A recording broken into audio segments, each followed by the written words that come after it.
What it do, man? It's your boy Battle Truth coming to you live and direct from the Battle Truth headquarters, man. Michael Jordan breaks his silence finally and do a heartwarming, moving speech and showing his respects to Kobe Bryant. Let's listen in on it. It's the one everybody been waiting for, man. Right here. Through the game, while playing, Kobe asked him for tips on his jump shot. Kobe scored 33 points that game against his boyhood idol. Michael scored 36 and won the game too. Please welcome Michael Jordan.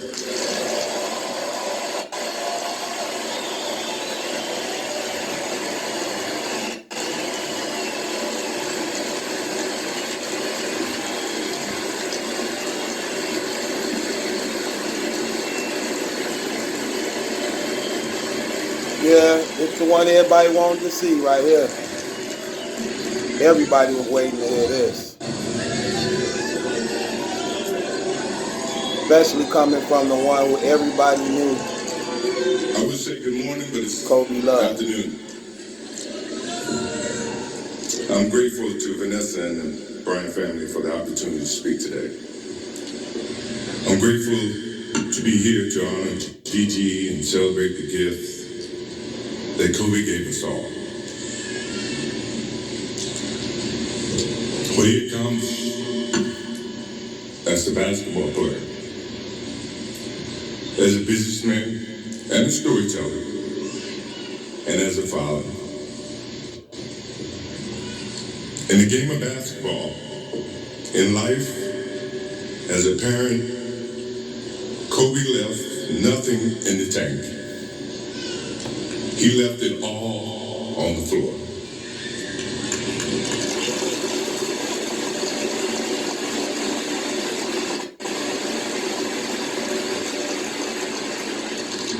Maybe it surprised people that Kobe and I were very close friends. But we were very close friends. Kobe was my dear friend. He was like a little brother. Everyone always wanted to talk about the comparisons between he and I just wanted to talk about Kobe.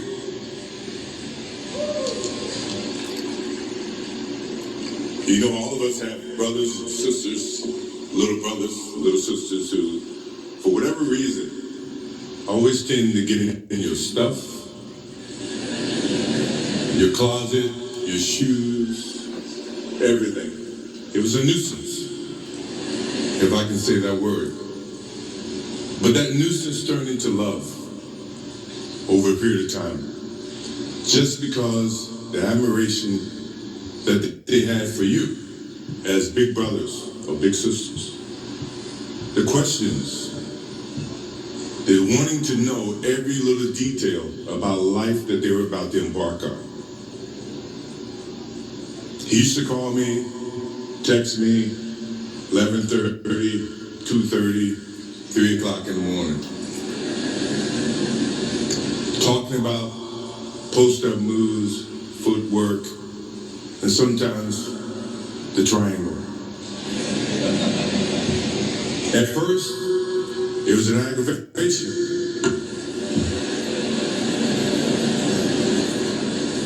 But then it turned into a certain passion. This kid had passion like you would never know. And it's an amazing thing about passion. If you love something, if you have a strong passion for something, you would go to the extreme to try to understand or try to get it. Either ice cream, Cokes, hamburgers, whatever you have a love for. If you have to walk, you would go get it. If you have to beg someone, you would go get it. What Kobe Bryant was to me was the inspiration that someone truly cared about the way I played the game or the way that he wanted to play the game. He wanted to be the best basketball player that he could be. And as I got to know him, I wanted to be the best big brother that I could be.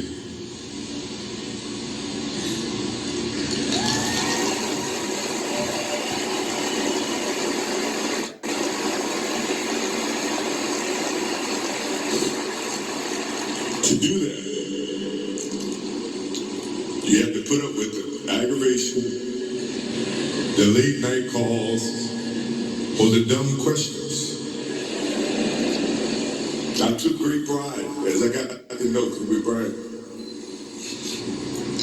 that he was just trying to be a better person, a better basketball player.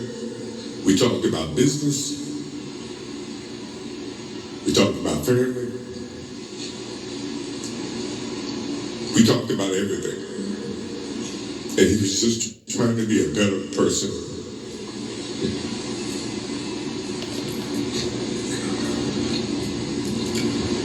Now he's got me. I'll have to look at another crime meme for the next.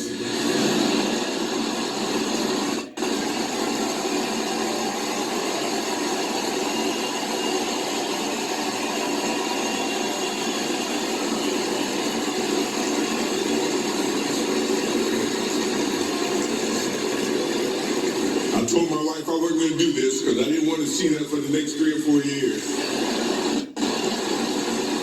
That is what Kobe Bryant does to me. I'm pretty sure Vanessa and his friends all can say the same thing. He knows how to get to you in a way that affects you personally, even though he's being a pain in the ass. But you ever have a sense of love for him in the way that he can bring out the best in you. And he did that for me. I remember maybe a couple of months ago, he sends me a text. And he's saying, I'm trying to teach my daughter some moves. And I don't know what I was thinking or what I was working on. But what were you thinking about when you were as you were growing up, trying to work on your moves? I said, what age? He says, 12. I said, 12, I was trying to play baseball. He sends me a text back saying, laughing my ass off. And this was at 2 o'clock in the morning. But the thing about him was we could talk about anything that related to basketball, but we can talk about anything that related to life. And as we grow up in life, rarely have friends that we can have conversations like that. Well, it's even rare when you can grow up against adversaries and have conversations like that. I went and saw Phil Jackson in 1999, maybe 2000. I don't know when Phil was here in LA. And I walk in and Kobe's sitting there. And the first thing, I'm in a suit. First thing Kobe said, did you bring your shoes? No, I wasn't thinking about playing. But his attitude to compete and play against someone he felt like he could enhance and improve his game. To me, that's what I loved about the kid. Absolutely loved about the kid. No matter where he saw me, it was a challenge. And I admired him because his passion, you rarely see someone who's looking and trying to improve each and every day. And not just in sports, but as a parent, as a husband. I am inspired by what he's done and what he shared with Vanessa and what he's shared with his kids. I have a daughter who is 30 who just became a grandparent. And I have 2 twins. I have twins at 6.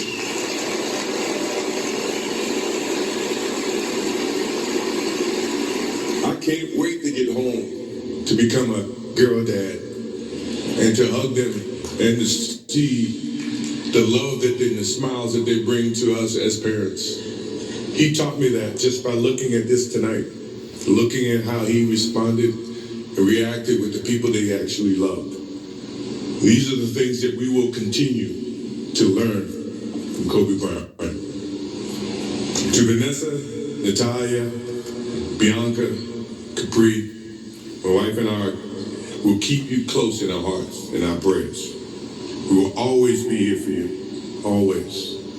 I also want to offer our condolences and support to all the families affected by this enormous tragedy. Kobe gave every last ounce of himself to whatever he was doing.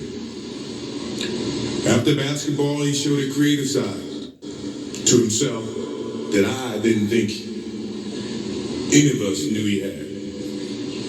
In retirement, he seemed so happy. He found new passions, and he continued to give back as a coach in his community. More importantly, he was an amazing dad, amazing husband, who dedicated himself to his family and who loved his daughters with all his heart. Kobe never left anything on the court. And I think that's what he would want for us to do.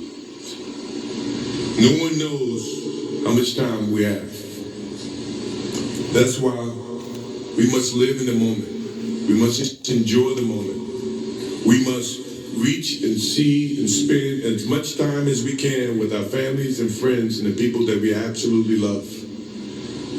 To live in the moment means to enjoy each and every one that we come in contact with. When Kobe Bryant died, a piece of me died. And as I look in this arena and across the globe, a piece of you died, or else you wouldn't be here. Those are the memories that we have to live with and we learn from. I promise you, from this day forward, I will live with the memories of knowing that I had a little brother that I tried to help in every way I could. Please, rest in peace, little brother.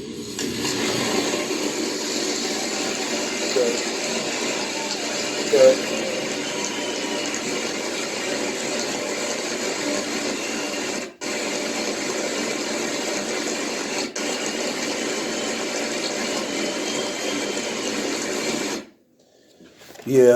Yeah. That was a good, real, heartwarming, heartfelt speech. I know that had to take a lot out of him, man. Kobe death affected a whole lot of people. I'm still moved by it. I'm talking about it's still unbelievable. It's crazy how you never know how much a person could really mean to you until they gone. And why we do have to take advantage of life when God give it to us to just appreciate life, appreciate the people we love, appreciate those who we get to see. And that had to take a lot out of that man. Because you got to understand, even though he's saying he looked at Kobe as being a little brother, he's saying that because he knew it was something a little bit more than that. But out of respect to his mother and father, Kobe mother and father, that's the more appropriate thing to say. But Kobe to us and Michael Jordan, it was sort of like a father-son relationship. And that's why I know this hurt Jordan too, also, because Kobe never let it be a secret how he felt about Jordan, who he wanted to be like, and who he grew up admiring, who he loved, who he patterned everything he did after Jordan, even the tongue. He was crazy about Jordan, and Jordan knew it. And Jordan enjoyed watching Kobe because Kobe reminded him of himself. So even when Jordan left, Kobe was the only one who can feel that void, that impact of what Jordan meant to the NBA, what he brought to the NBA, and Kobe made it look just as good as Jordan. Nobody ever came close to Michael Jordan. but Kobe Bryant. And this had to hurt Mike a lot. That's why he had been so quiet for a long time. But no, out of respect, he had to say something and show his respects to Kobe um, and his departure. He was crying before he even got up there. He was crying before he even got up there and even touched the mic. And I know that have to hurt him when you know that a person grew up loving you basically his whole life. He watched hours and hours and hours of tapes and footage on you. He wanted to know everything about you. He calling you all on the phone, and he looked up to you so much. He looked at you as if you were his own father. As if you his own father. And it's crazy because a part of us, and I don't say this in no disrespectful way, I'm just saying how we felt. Part of us like wanted Jordan to like be Kobe's father. You know what I'm saying? It's like we felt that type of way to some degree. When you see that that's all Kobe wanted to be. That's all he wanted to do. His whole basketball career was based upon chasing Jordan. Chasing Jordan, chasing Jordan, chasing Jordan. And the world just wanted to hear Jordan say out of his mouth in truth and love what he said, how he felt about Kobe, what Kobe meant to him. Because we knew what Jordan meant to Kobe, but the world just wanted to hear from Jordan's own mouth what Kobe meant to him. And Jordan let it be known. When he died, a piece of me died too. And I believe that to be true. I know that hurt that man. When you used to him calling you, when you think of all the questions he had to ask you, like a child to do with a father. He called it little brother, but I don't remember ever asking my big brother thousands of questions. My big brother would, man, get up out of my face. Like, nigga, stop bothering me. But when you look at your parents, that's another thing. The whole world wanted to hear that. We wanted to hear from two people. We wanted to hear from his wife, and we wanted to hear from Jordan. And we got them both. And Jordan, man, Jordan really, really, really hurt behind that, man. Yeah, he loved that little dude, man. He taught him too much. You know what I'm saying? Kobe death is very tragic, man. Along with his daughter Gigi and everybody else that was there on that plane too. With that being said, man, it's your boy Battle Truth. It ain't my judgment, that's a question. It's yours. Michael Jordan shows his respect to Kobe Bryant in a heartfelt, moving speech. Shouts out to Mike, man.